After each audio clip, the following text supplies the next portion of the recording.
This is it. Okay. So it's we recorded 10 episodes last week. And they're just 5 to 10, 15 minutes if we make it to 15 minutes, and we just tell stories. Oh yeah. And I just want to hear unique stories that people have.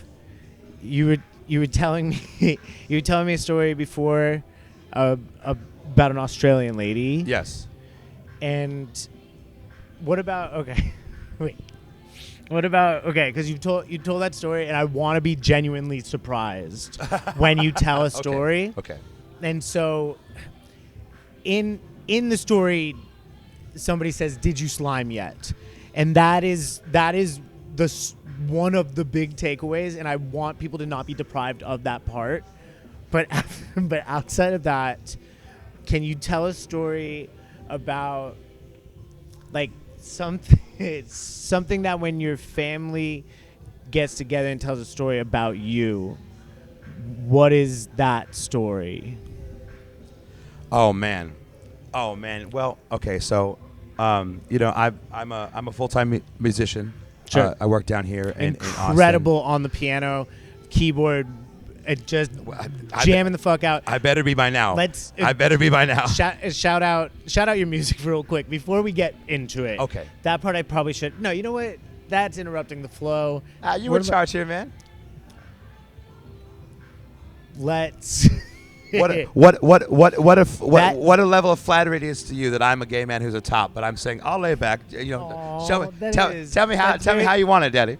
How about we just tell the story that your family tells when they talk about you?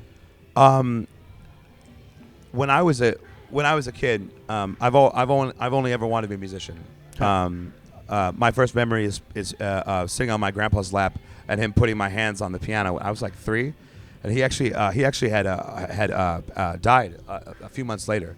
But that's my earliest memory, and it's and I'm the only one of my brothers and sisters that's lucky enough to have existed when the gentleman was still alive. Sure.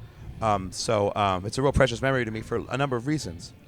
But I know my mom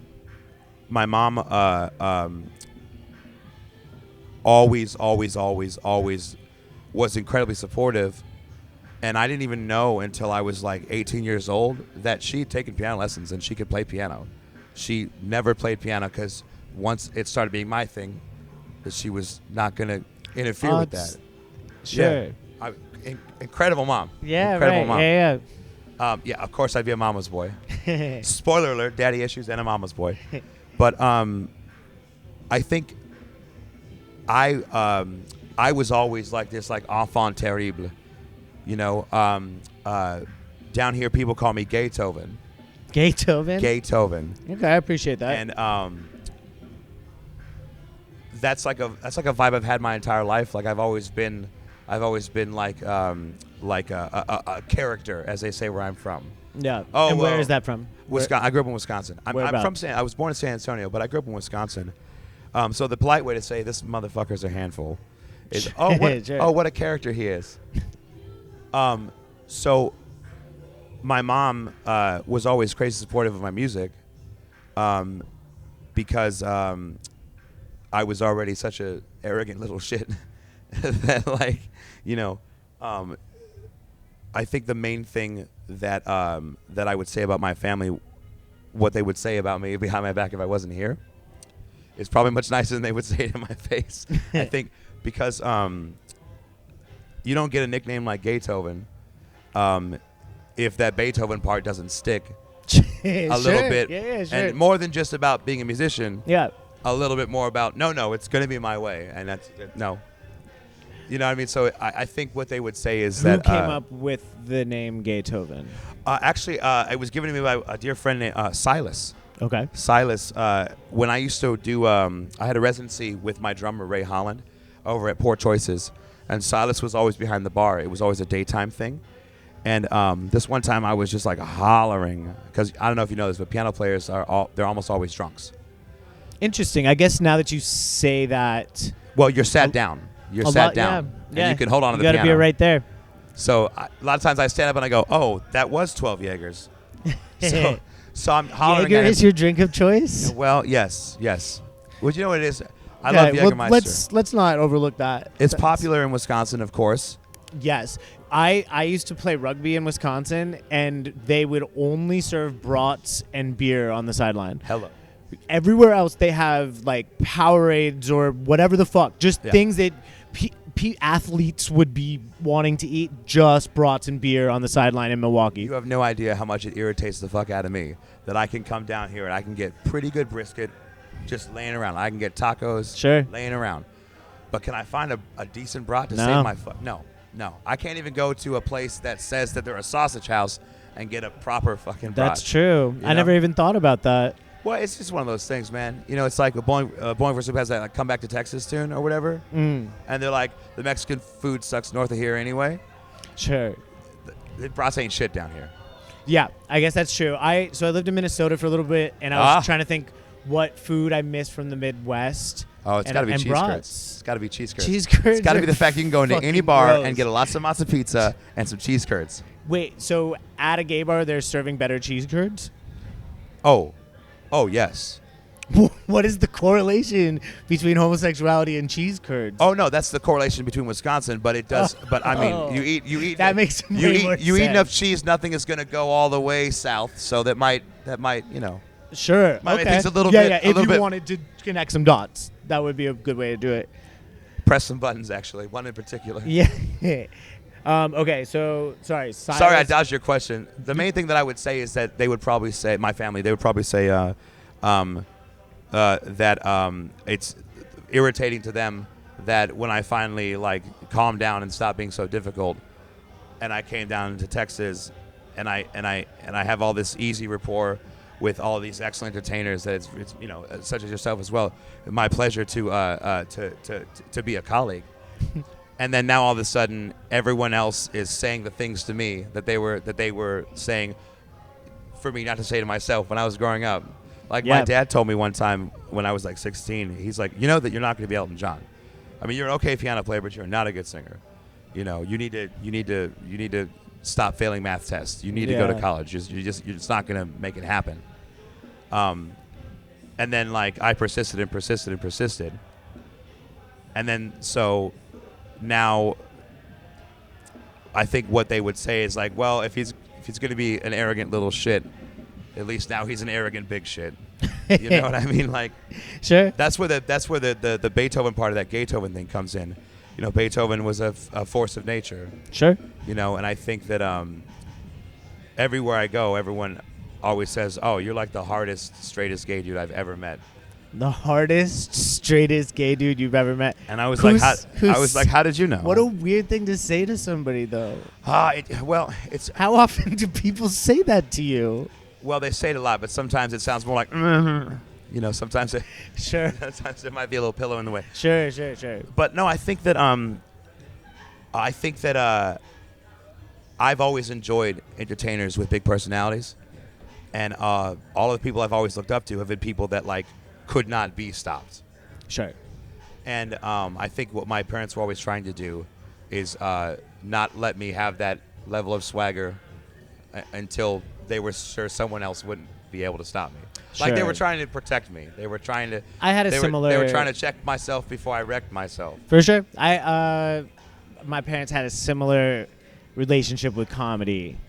I didn't even tell him I was doing it. Comedy is a bitch, by the way. Yeah, but I probably didn't tell them I was doing it until I was like doing it for 3 years, and then. I would be more nervous to have come out as a comedian than come out as a gay man. Yeah, I definitely. It's a tough conversation to have. They're like, "What do you like?" My mom didn't get it. She was just like, "What do you mean? You just like go to bars and tell jokes?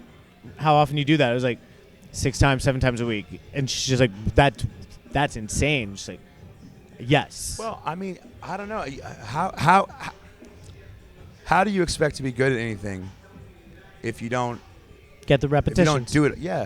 If you don't do it all the time. I mean, they say practice makes perfect, and yeah, whatever. But at the same time, one of the reasons why I appreciate comedy so much is because, you know, again, as a really sarcastic, overblown, loudmouth, show-off gay piano player from a rural area in northern Wisconsin with a dead mill and more bars than addresses. If I wasn't able to develop a certain level of wit or be able to say something to at least stumble someone, a lot of drunk rednecks would have done beat my ass. Sure. Yeah, I hear that. So that's why this affection for comedy, but also that does tie into the whole being gay thing, because it was Oscar Wilde that said basically, the only thing worse than being talked about is not being talked about.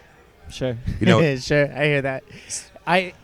So I did have to develop this ability to tolerate heckling and tolerate banter. The number of Budweiser bottles that have been aimed at my head while I've heard the word faggot. That's fucked. But you got to be able to perform answer back. Mostly around the South? No, actually, just I moved back down here. I lived down here about 10 years ago for a while, and I just moved back down here. And in between, I've been on cruise ships and playing all up in the Midwest. Okay. And there is a lot more affection for someone with a big personality down here. Like, people get it. Yeah, I hear that.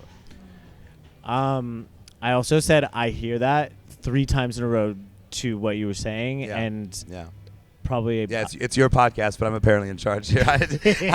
No. I mean, that's the goal. I'm just trying to get other people to tell their stories a little bit. Oh man. So how did you get into cruise ships? Who sees you? Who is the cruise ship booker? Is it the captain? No. Oh no. You don't. Listen, if anything that you're doing concerns the captain, you are already. They are assembling the scaffolding. Sure. Gallows are being built. If you have to receive a document on the cruise ship with the captain's signature on it, you fired. Yeah. You going home. I've gone on this rave cruise a bunch. It's called Holy Ship, and then I performed on it a couple years.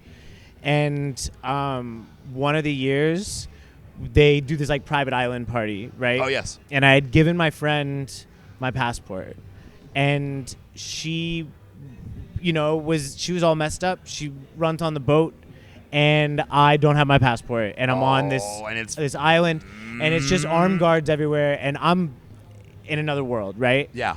And so I have to go through security with this armed guards, all this sort of stuff, wait in line for like 2-3 hours, right? Oh yeah, because they have to check the guest registry, because they will have taken a photograph of your passport. It was they have a record that you're who you say you are. But it was all these kids who have been partying hard for like 2 days straight. Oh, and they love those. They love it when this is these young drunk white kids. Right. Who are like, I don't have my documents. Can I still get on the ship? Yeah. And they're like, yeah. Can you make my job more difficult? Right. And they were not happy that we were there. But so it's like you're at the airport and you're like, do I have to take off my shoes?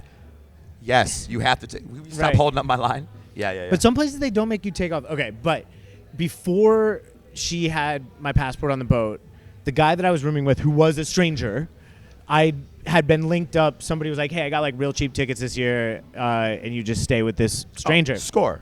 Whatever, cool. Well, you're still on a cruise, man. Yeah. Cruise, it's this rave cruise. It's a great time. Holy ship. Check it out. Besides, if you don't like the motherfucker, you just could be drunk all the time. Well, you don't have to tolerate him. So that's what I thought. And so while we're on the boat, while we're on the island, he has this really bad trip. He runs back onto the boat. We don't hear anything from him. Whatever.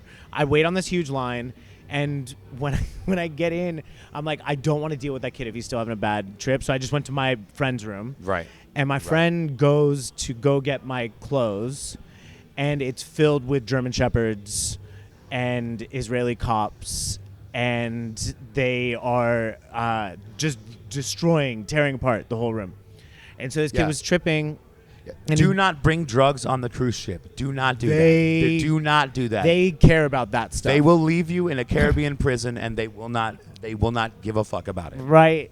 They tearing apart my room, and my friend goes to get my clothes, and they let him get clothes out of my backpack or my suitcase, right? But he's just like blindly searching, and he gets them. Of course. He comes back to the room, and he's like, bad news, your room's getting torn apart right now. We don't know the story. So apparently the roommate had was tripping out, and he said he needed his password. He couldn't remember the password to the safe, and so he calls front desk. Oh no! To be like, I need my password. I need my password. No! Oh Opens it. no! He had kept 6 pills in the safe. They open it. Chain of events occurs, and so my friend comes back. He's like, "This is all I got for clothes. It's 2 bathing suits, no underwear, just 2 bathing suits, and this like denim vest that has all these like puka shells. I have this lion painted on my face." And, oh wow! And so oh wow! So so all the gay boys were like, oh. I was looking incredible, but so within minutes, on the door, right? And the guy whose room I was in had a lot of stuff, and I needed to get out quickly. I get out, roommate's crying. He's like, I'm so sorry, I told on you.